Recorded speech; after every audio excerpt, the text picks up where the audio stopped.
semua, jumpa lagi di Cafe Palmerah, podcast di mana berisi perbincangan menarik yang mengangkat banyak hal yang terjadi di sekitar kita, fenomena-fenomena apa saja yang terjadi di sekitar kita yang pastinya menjadi pembicaraan banyak orang.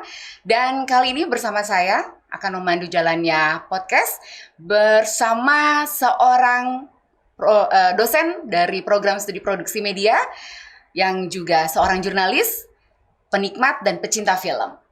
Apa kabar Mbak Rahma Triwiduri? Halo, kabar baik Mbak Rizky. Thank you Senang banget sekali. diundang di sini. Sama-sama. Ini sudah siap dengan baju, mohon kostum. Diperhatikan ya, guys.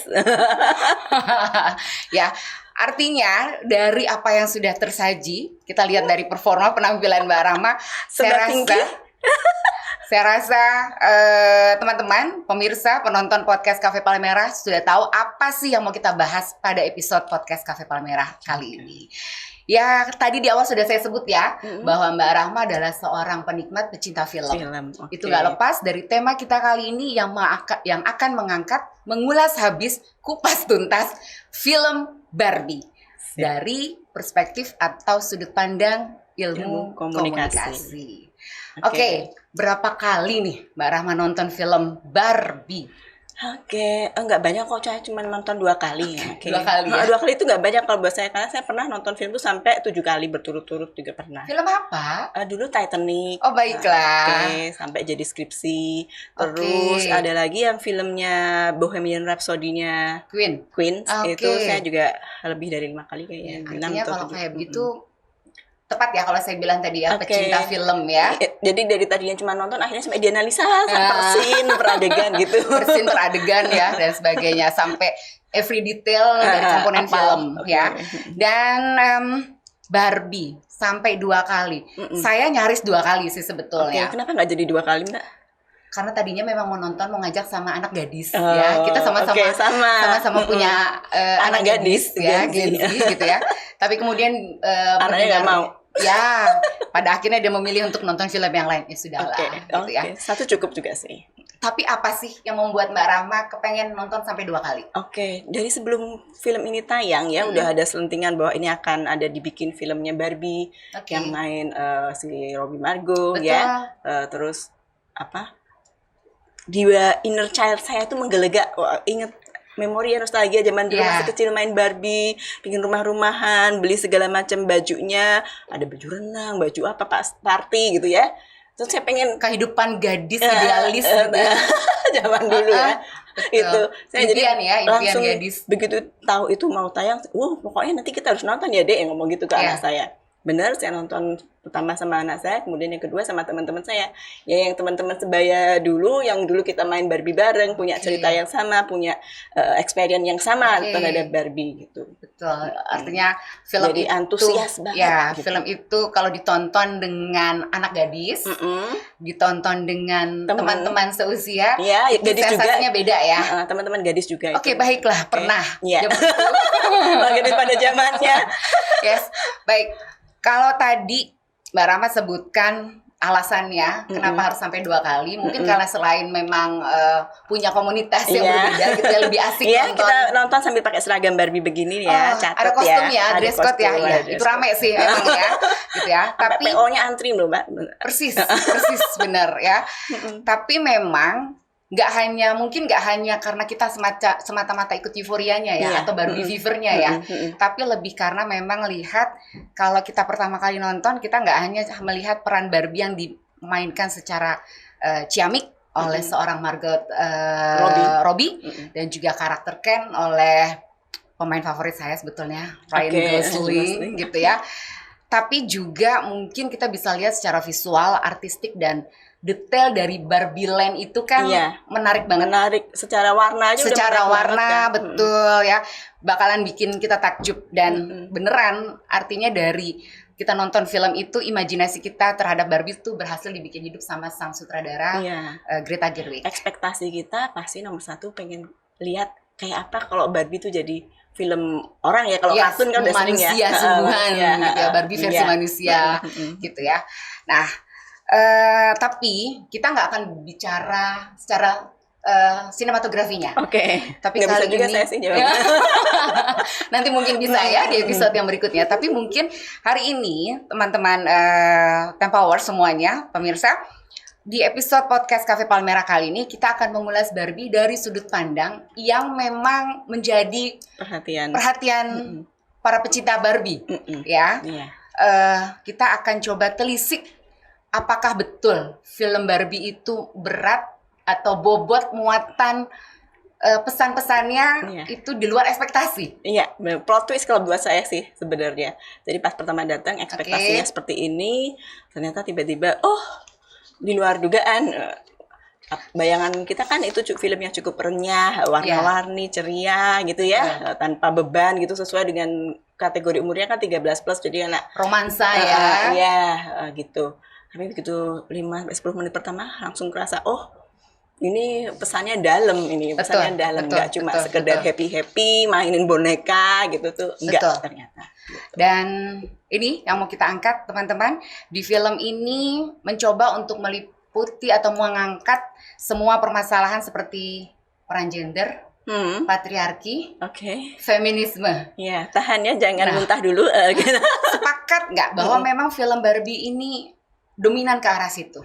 Sepakat banget. Iya. Jadi sejak awal sih masih ceria ya, lagu-lagu ceria segala macam. Begitu masuk adegan di saat si Barbie ini mandi, airnya terasa nggak dingin, susu yang dia minum kedaluarsa, rotinya bisa gosong, terus dia nggak bisa melayang. Biasanya dia kalau turun dari rumahnya tuh melayang masuk ke mobil yang open cup itu ya, mobil cantiknya itu dia nggak bisa lagi.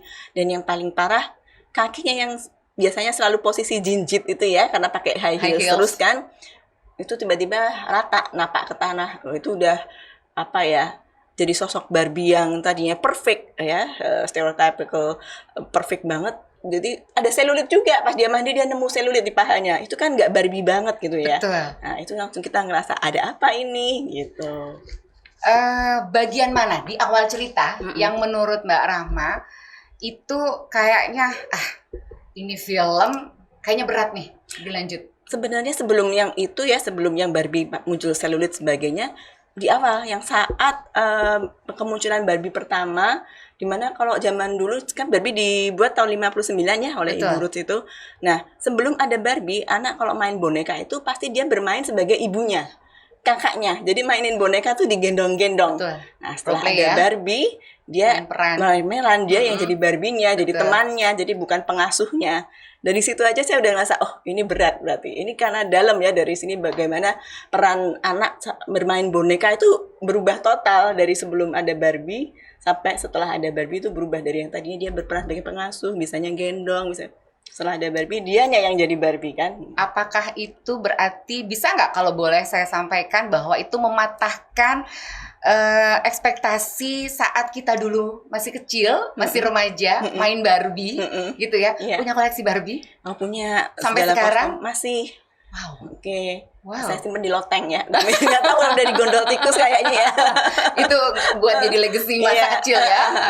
Bahkan anak saya malah kalah Barbie sama saya. Anak saya nggak begitu susah, kurang ini ya, dia tomboy gitu ya. Nah. Ya itu tadi langsung patah gitu ya, langsung ya. Karena memang itu tadi persis ya disampaikan bahwa Mbak Rahma tadi sampaikan memang ada di awal-awal saja sudah berasa beratnya. Berasa ya, adegan yang itu sejak awal mulanya dia main boneka aja udah berubah total itu. Kemudian makin terasa berat pas Barbie muncul selulitnya. Kebetulan karena saya udah pernah juga bikin penelitian tentang ini ya, counter hegemony, tentang konsep kecantikan. Di konsep kecantikan yang berubah. Nah, setelah saya langsung ingat, ini mirip dengan penelitian saya bilang gitu. Pas saya ikuti memang benar mirip-mirip. Jadi terasa banget bahwa si Barbie ini ya, karena dia tadi muncul selulit, bagi dia tadi sebuah masalah besar. Kakinya menapak ke tanah, ada selulit. Barbie nggak boleh kayak gitu. Barbie harus perfect. Barbie harus mulus, kinclong, kaki udah bentuk itu ya, heels gitu. Kemudian dia lapor ke Weird Barbie ya, yang Barbie aneh itu, dikasih tahu ini pasti kamu ada hubungannya sama anak yang mainin kamu. Anak yang mainin kamu tuh jiwanya menyatu. Itu udah berat dia ya. Jiwanya menyatu, dia lagi sedih, dia lagi Bener, terus akhirnya Barbie berangkatlah ke real world ya, mau nyari anak itu. Kenapa kok bisa kayak gini? Karena dia cemas juga kalau dia kakinya napak terus kan, jadi nggak bisa pakai high heels yang dia punya kan. Persis. Gitu. Artinya juga dalam film ini pesan-pesan bahwa sosok perempuan ideal, impian perempuan ideal, iya. Seperti Barbie itu ya. Seperti Barbie itu ya, dan pada akhirnya disajikan kepada kita, kepada penonton bahwa ya Barbie ya just human being. Iya, itu benar. Dan karena dia takut, dia berubah jadi kayak orang biasa kan, makanya dia pergi ke real world, dia nyari anaknya itu. Semua masalah yang dia hadapi saat itu langsung terjawab karena ternyata si anaknya namanya Sasha itu, dia begitu ketemu Barbie dia marah-marah. Betul. Gara-gara kamu. Ya, semua orang yang nggak punya rambut pirang, yang nggak punya tubuh langsing, yang nggak punya tubuh mulus, yang nggak tinggi gitu ya, semua jadi insecure. Itu gambaran masyarakat kita kali ini nggak sih? Saat ini nggak sih? Bener banget. Iya kan? Iya. Jadi sebuah konstruksi yang memang dibentuk, betul, entah secara budaya, entah by nature, atau apa menurut Mbak Rahma? Sebenarnya kalau dari awalnya kan justru sebenarnya Barbie itu katanya dibuat buat empowering women ya. Jadi karena ada Barbie kan semua ada profesi. Ada Barbie dokter gigi, ada Barbie model, ada Barbie apa. Nah, bahkan mohon maaf, menyesuaikan juga dengan situasi yang berhijab dan sebagainya, ya kan? Benar-benar, iya. Gitu kan? Betul.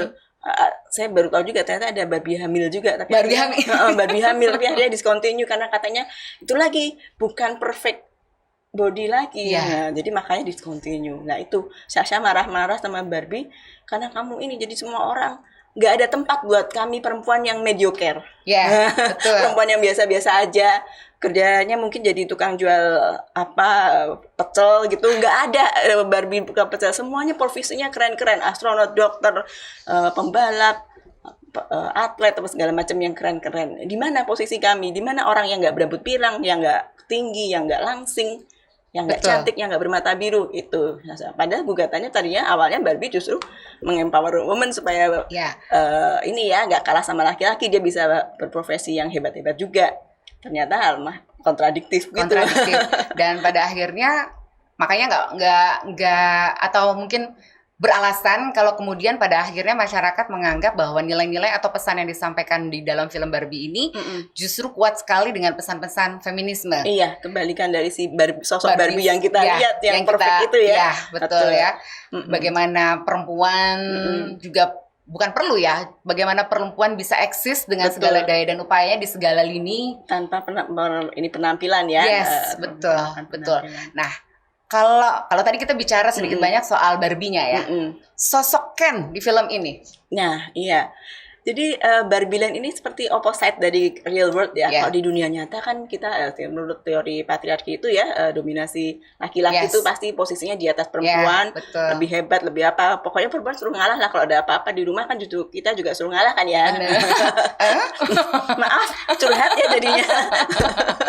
Itu. Nah, di Barbie Land ini kebalikan, justru Ken yang posisinya tuh cuman jadi pacarnya Barbie. Jadi kalau kita kan saling ngomong, kita ibu ini panggilannya ya, misalnya mamahnya siapa, ibu siapa, suami ikut nama suami ya. Nah, kalau di Barbie Land itu justru Ken tuh pasangannya Barbie gitu ya. Jadi dia nggak punya jati diri di situ. Bargaining position dia berbeda dari real world ya. Posisi laki-laki, dominasi laki-laki yang bisa mungkin saja dianggap menguasai banyak bidang ya. Peran dominan, termasuk juga bisa atur perempuan gitu ya, terpatahkan di film ini ya. Di Barbie Land justru dia posisinya kayak ibu-ibu kalau di kita ya, jadi pasangan aja gitu ngikutin. Nah, kemudian tapi dia waktu menemenin Barbie nyari Sasha itu kan dia singgah ke sebuah perpustakaan, dia di situ baca buku The Origins of Patriarchy. Di situ dia kaget dan terheran-heran, wah ternyata laki-laki itu harusnya posisinya begini, harusnya posisinya lebih dominan, seharusnya punya posisi sendiri, saya yang menentukan, saya itu. Dia baru tersadarkan itu, kemudian dia pas balik, dia kemudian marah sama Barbie, kemudian misi belum selesai dia udah balik ke Barbie Land, dan dia di sana kayak kudeta gitu, mengkudeta Barbie Land, jadi yang berkuasa jadi yang para Kens itu, Ken itu. Betul.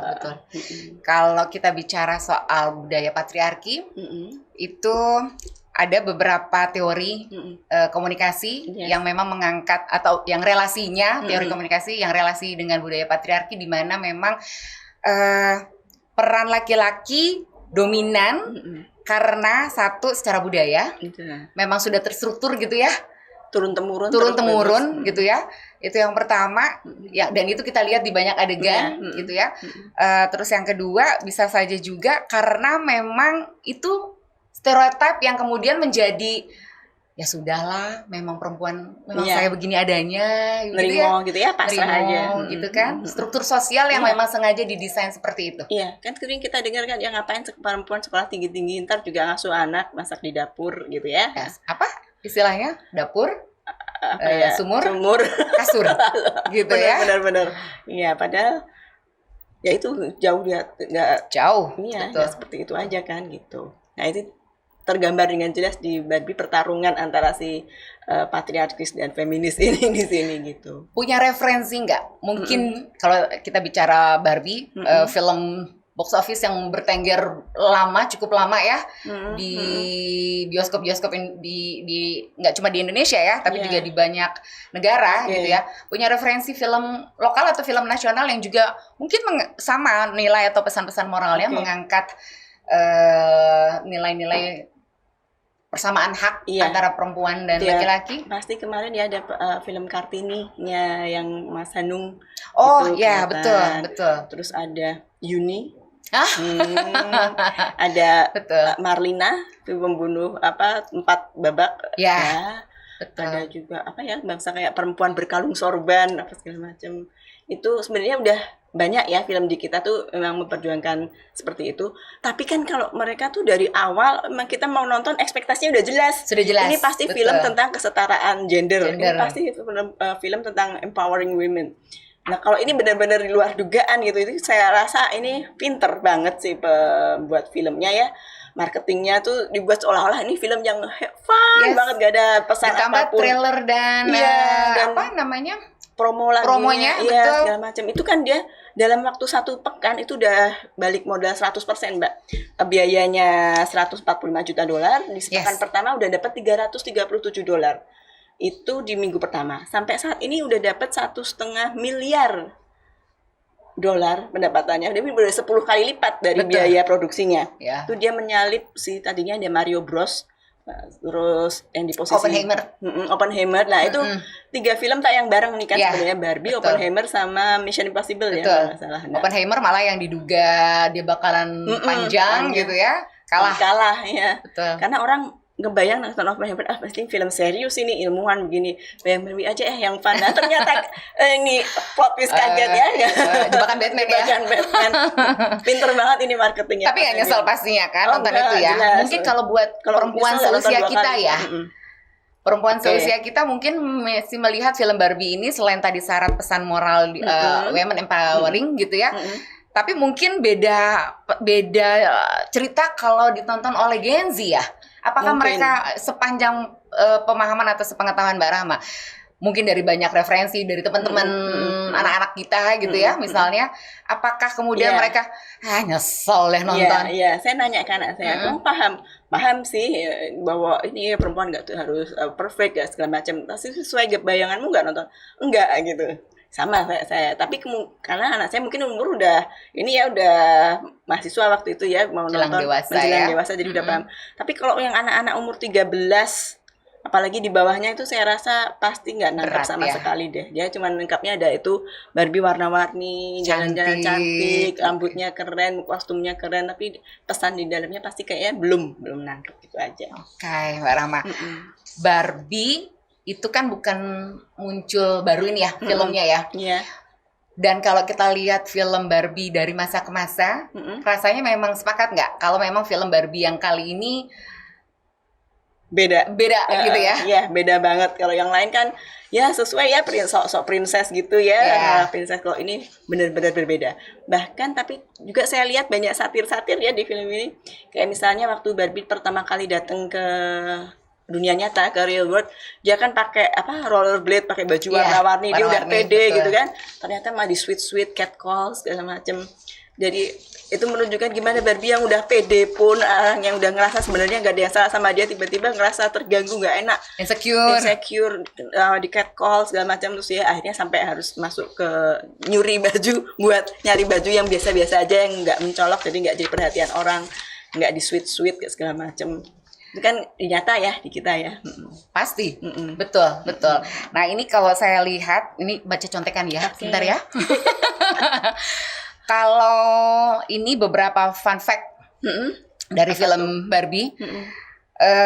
Produksi Barbie Land dan Dreamhouse itu menghabiskan stok cat pink, itu udah pasti karena full warna pink dan sebagainya. Barbie itu kan, nah itu kan apalagi satu sedunia tuh kena Barbie fever seperti saya sekarang ya, itu kena Barbie fever. Pastinya stok cat pink di seluruh dunia juga tersedot ya. Barang-barang yang warna pink sold out. Nah, betul, benar.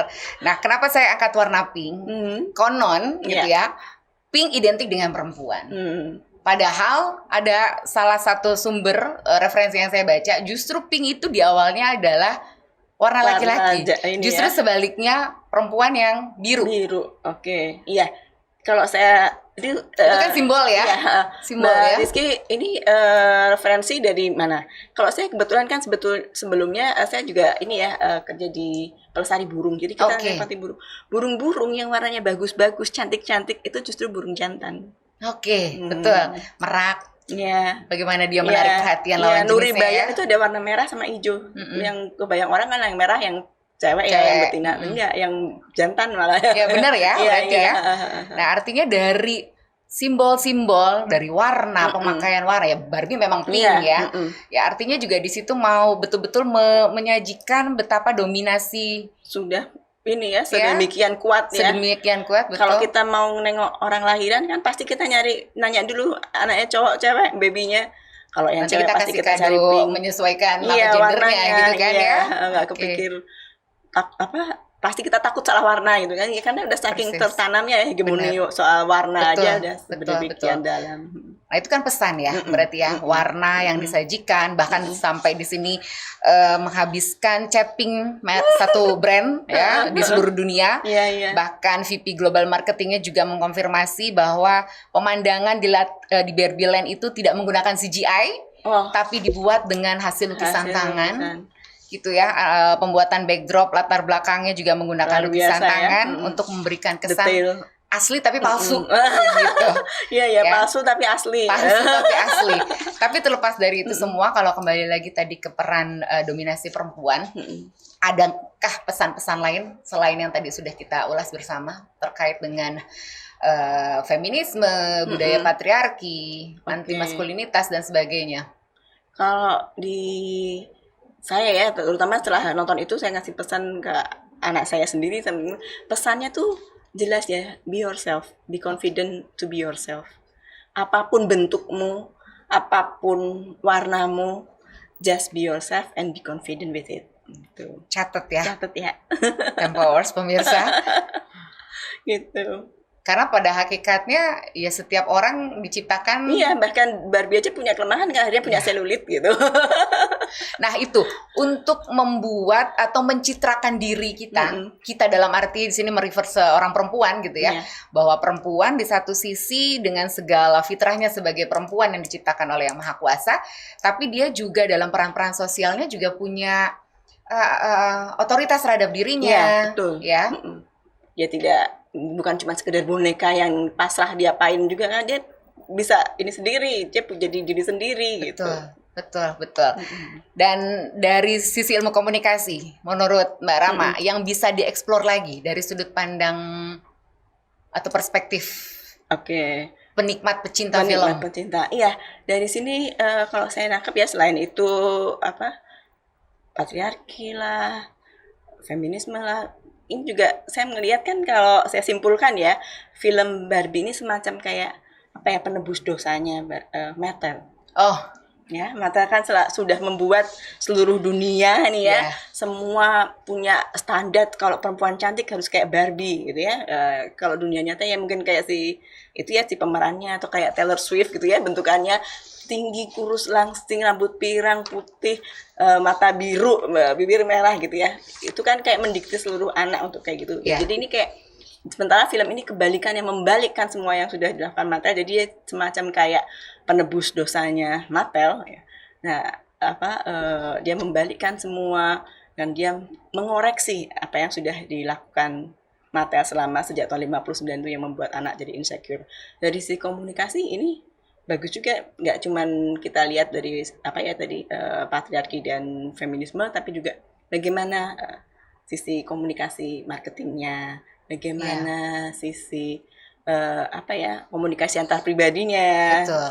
Itu semua kelihatan banyak sih Mbak kalau kita lihat dari film ini. Kalau tadi dari perspektif marketing komunikasinya itu memang dicontekan saya, itu marketing Barbie itu sudah berkolaborasi dengan berbagai brand, ada 15 brand yang berkolaborasi dengan Mattel untuk promosi film.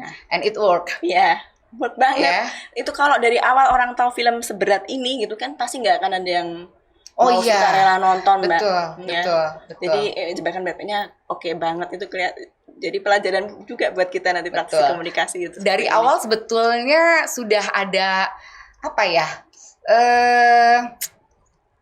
bukan letupan ya, mulai dari pemilihan pemeran Ken saja sudah menimbulkan banyak kontroversi gitu ya. Apalagi kalau kita kaji lagi lebih dalam lagi terkait dengan konten atau isi pesannya. Bisa lah gini kita nanti bikin lagi ya baik berikutnya. Dengan senang hati. Dan mungkin ada terakhir nih Mbak Rahma. Kan di film Barbie ini memang 13+. Ya, tapi tadi juga disampaikan tidak semua penonton mampu menangkap atau menyerap pesan yang disampaikan dalam film itu. Terlebih kalau kita bicara usia gitu ya. Pesan selain menjadi dirimu sendiri yang bisa diangkat dari film Barbie, yang bisa Mbak Rahma sampaikan kepada Tempowers, teman-teman penonton podcast Cafe Palmera, silakan.